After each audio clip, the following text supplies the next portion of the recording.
오늘도 하나님의 사랑과 은혜가 여러분의 삶 속에 넘쳐날 수 있기를 바랍니다. 내 생각은 너희의 생각과 다르며 내 길은 너희의 길과 다르다라고 말씀하셨습니다. 하늘이 땅보다 높음처럼 내 생각은 너희 생각보다 높고 내 길은 너희의 길보다 높다라고 말씀했습니다.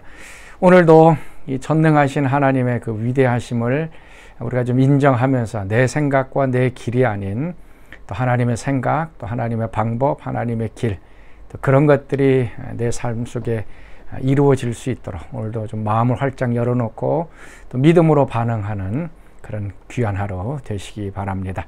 자, 오늘 묵상할 말씀 빌립보서 마지막 장입니다.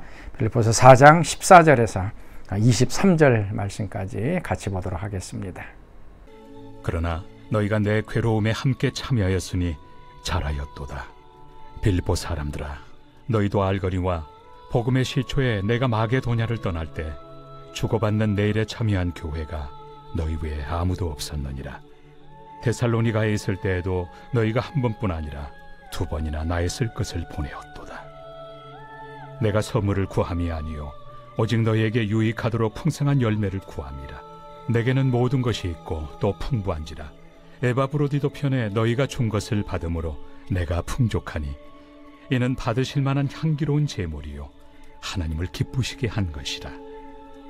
나의 하나님이 그리스도 예수 안에서 영광 가운데 그 풍성한 대로 너희 모든 쓸 것을 채우시리라. 하나님 곧 우리 아버지께 세세 무궁하도록 영광을 돌릴지어다. 아멘. 그리스도 예수 안에 있는 성도에게 각각 문안하라. 나와 함께 있는 형제들이 너희에게 문안하고 모든 성도들이 너희에게 문안하되 특히 가이사의 집 사람들 중 몇이니라. 주 예수 그리스도의 은혜가 너희 심령에 있을지어다. 바울은 이 빌립보 교회 성도들을 끔찍이 사랑했습니다. 나의 기쁨이고 또 면류관이다라고 얘기했습니다. 왜냐하면 바울이 처음으로 복음 사역을 시작했을 때부터 이 빌립보 성도들은 바울을 후원해 줬고 또 기도해 줬고 또 물질도 보내주었습니다. 그것도 한 번도 아니고 여러 번씩 보내주었고, 다른 교회들은 후원하지 않았음에도 불구하고 빌립보 교회는 이 바울에 대해서 선교와 사역과 또 바울 자신을 후원을 해 주었습니다. 자, 오늘 말씀 우리 먼저 15절 말씀 보겠습니다. 빌립보 사람들아, 너희가 알거니와 복음의 시초에 내가 마게도냐를 떠날 때에 주고받는 내 일에 참여한 교회가 너희 외에 아무도 없었느니라. 주고받는 내 일, 그러니까 서로 교회와 성도 간에 아니면 사역자와 이 교회 간에 서로 주고받는 일, 서로 기도와 물질과 이런 것들을 서로 주고받고 사역과 기도가 서로 이렇게 연결되어지는 그러한 일에 동참했던 교회가 빌립보 교회밖에 없었다. 그러면서 17절 말씀 보면 내가 선물을 구함이 아니요 오직 너희에게 유익하도록 풍성한 열매를 구합니다. 16절 말씀 보면 데살로니가에 있을 때도 너희가 한 번뿐 아니라 두 번이나 나의 쓸 것을 이제 보내었다라고 얘기를 합니다. 빌립보 교회는 바울을 생각하면서 기도하고 또 후원해주고 또 필요한 것이 뭐가 있는가 계속 살펴봤습니다. 그러면서 바울이 얘기하는 것은 내가 너희들에게 구하는 것은 선물을 구하는 것이 아니다. 이렇게 기프트라는 것이죠. 물질적인 것을 구하는 것이 아니다. 너희에게 풍성한 열매가 있기를 내가 구한다라고 얘기합니다.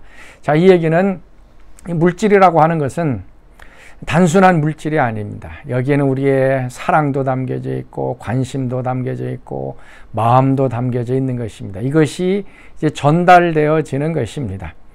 또 이 다른 사람을 구제하는 아니면 헌금하거나 아니면 선교나 전도 사역에 위하여 이게 드려지는 이 헌금들은 우리에게 풍성한 열매가 되어지도록 우리가 하나님 앞에 섰을 때에 그것이 나에게 풍성한 열매로 주어지는 것이다 라고 지금 바울은 이야기하고 있습니다.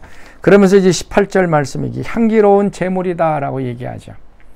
겉에서 보기에는 사람에게 주는 겁니다. 구제도 사람에게 주는 것이고 뭐 선교 사역이나 아니면 헌금이나 다 겉에서 보기에는 사람에게 주는 것 같습니다. 그런데 이것은 향기로운 제물에 대해서 하늘로 올라가게 되어진다. 하나님이 받으시는 것이다 라고 하는 얘기입니다.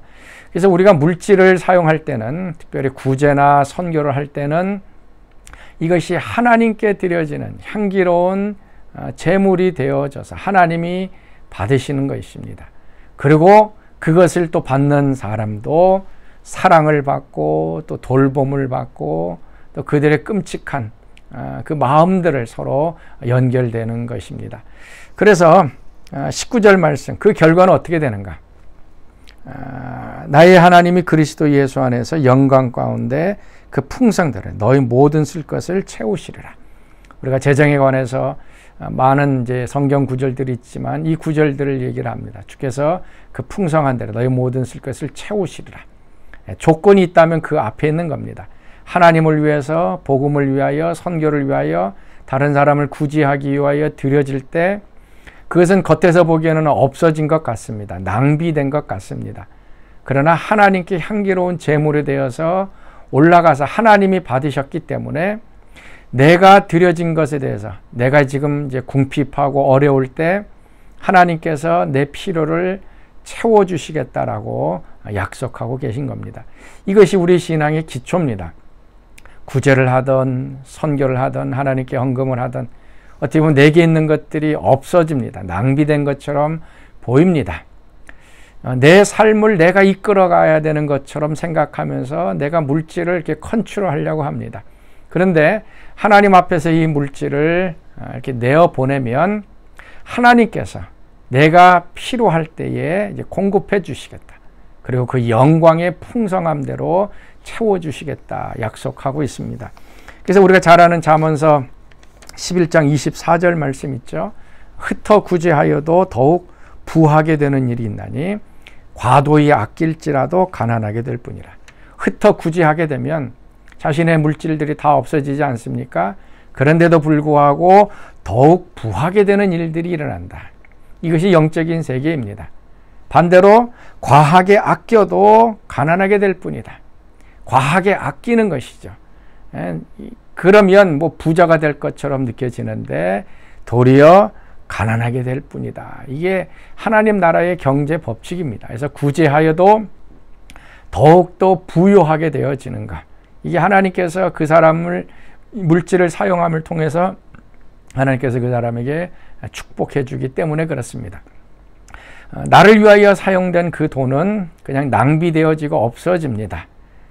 반대로 다른 사람을 위하여 사용되어지는 돈은 그 사람과 다른 사람이 기억하고 있습니다. 그리고 구제와 하나님의 사역을 위하여 쓰여진 돈은 다른 사람도 알고 하나님도 알고, 그래서 내가 궁핍하고 필요할 때에 하나님께서 채워 주시는 것입니다.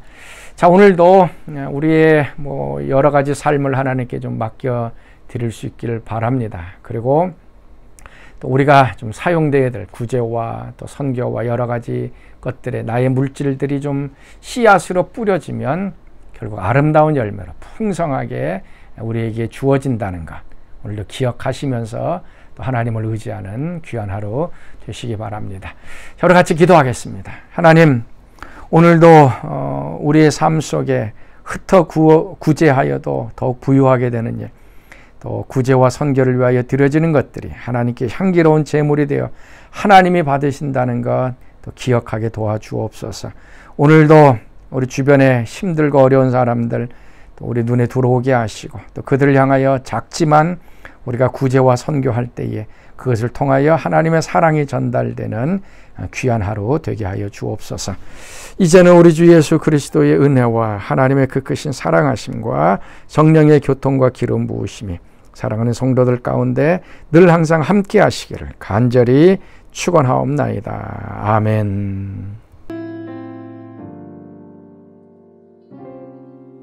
우리 모두 예배하는 자 되어 온전히 영과 진리로 주를 예배하자. 주가 우리와 함께 영원히 함께 하시고 마르지 않는 샘물 샘물로 우릴 채우시리. 우리 모두 예배하는 자 되어 온전히 영과 진리로 주를 예배하자. 주가 우리와 함께 영원히 함께 하시고 마르지 않는 샘물로 우릴 채우시리라.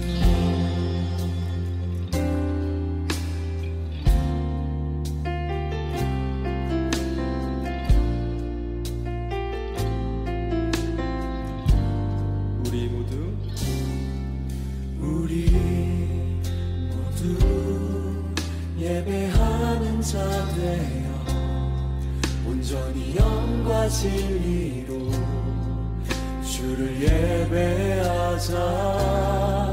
주가 우리와 함께 영원히 함께 하시고 마르지 않는 샘물로 우리 채우시